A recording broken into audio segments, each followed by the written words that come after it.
현대가의 며느리자 전 아나운서인 노현전 씨의 주택이 경매에 넘어갔다는 소식인데 어떻게 경매에 넘어갔어요? 네.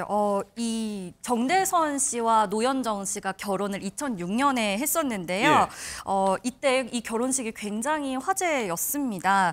정재계 인사들 500여 그랬죠. 명이 참석했던 굉장히 화려했던 결혼식이었는데요. 그런데 지난 2월에 이 부부의 소유의 주택이 경매에 나오게 됐습니다. 감정가 26억 원에 나와서 경매 3차 만에 감정가의 약 81%인 21억 원에 낙찰이 됐다고 하는데요. 두 번의 경매 실패에도 불구하고 끈질기게 낙찰을 매듭 지었습니다.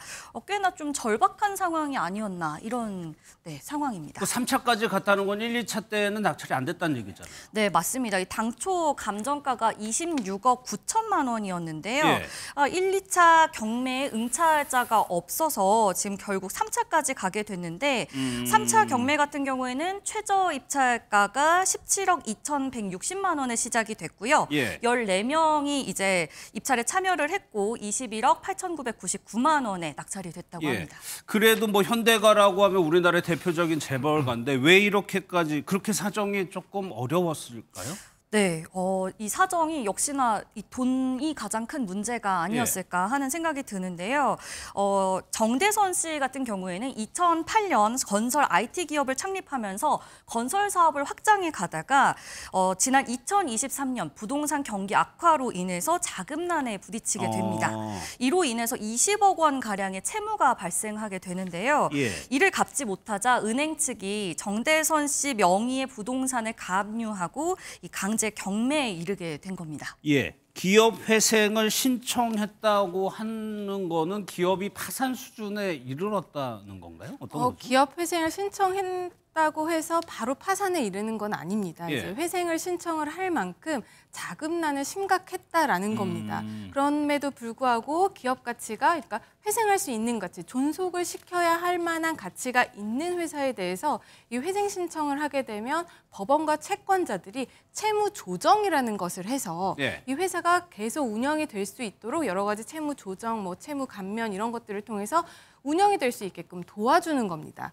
그래서 이 부분에 대한 회생 결정이 나면 채무가 조정돼서 회사가 계속 운영이 될 수가 있는 거고요. 만약에 회생 가치가 없다, 채무가 너무나도 많다, 법원이 그렇게 판단을 하게 된다면 결국에는 이 회생 신청이 받아들여지지 않을 것이고 아니면 회생 신청이 받아들여져서 변제 계획안이 나온다라고 하더라도 이 계획대로 이행을 하지 못하게 되면 결국에는 이제 파산으로 이르게 되는 겁니다. 그런데 지금 경매에 내놓은 것이 이 집뿐만이 아니라 상속받은 땅, 대지도 있어요? 네, 맞습니다. 이 자택뿐만 아니라 정 씨 소유의 성북동 대지도 경매 중입니다. 이곳은 원래 주인이 현대그룹의 창시자 고 정주영 회장이 이 소유주였는데요. 정 회장이 1977년 이 땅을 매입을 했고 이후 2001년에 손자이자 이 노현정 아나운서의 남편인 정대선 씨에게 상속을 한 것으로 알려졌습니다. 이 정 명예회장과 부인 변중석 여사가 생전에 성북동에 여러 필지의 땅을 사들여 놓고 자녀나 손녀, 손자들에게 증여하거나 상속을 했다고 하는데요.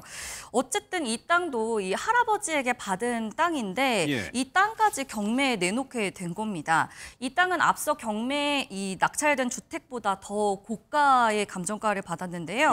감정가만 무려 66억 원입니다. 66억이요? 네, 그런데 3차 경매까지도 이 응찰자가 없어서 지금 현재 4차 경매를 기다리는 실정이라고 합니다. 그럼 서 변호사님, 이 대지는 왜 안 팔리는 거예요? 네, 문제는 이 대지 위에 이제 건물이 서 있다라는 거고 이 건물은 정대선 사장 명의가 아니라 형인 정일성 대표이사의 명의로 된 건물이라는 겁니다. 땅 주인 다르고 건물 주인 다르고. 네, 그렇습니다. 사실 이렇게 토지 위에 건물이 있고 명의자가 다르다라고 하면 낙찰을 받기가 상당히 쉽지가 않습니다. 왜냐하면 실제로 권리를 어떤 정도로 제한받을지 여부에 대해서도 불투명할 수가 있고 낙찰을 받게 된 이후에 건물에 대해서 협의를 해야 할지 혹은 철거를 한다 하더라도 그 과정이 결코 신속하게 또 원활하게 이루어지지 않을 수 있기 때문에 이제 이런 점 때문에 결국에는 낙찰이 아직까지 되고 있지 않은 상황이 아닌가라고 보고 있습니다. 그럼 이런 경우, 이런 케이스에는 그렇게 땅을 따로 하고 건물을 따로 하고 합니까? 같이 합니까? 일단 경매 자체는 따로 할 수가 있긴 합니다. 다만 이제 복잡한 문제가 발생할 수 있는 게 만약에 경매가 따로 이루어졌을 때 해당 건물이 지상권을 가지고 있느냐 이 문제에 따라서 또 진행이 조금 달라질 수 있긴 합니다. 뭐 지상권이라고 하는 것은 이런 건물을 소유하고 있을 때 이 토지를 점유하고 사용할 수 있는 권리를 이야기를 하는 건데 예. 이런 권리가 인정이 된다라고 한다면 토지를 낙찰받은 사람 입장에서는 뭐 사용료를 청구를 해야 될 것이고 만약에 지상권이 인정되지 않는 건물이다라고 하면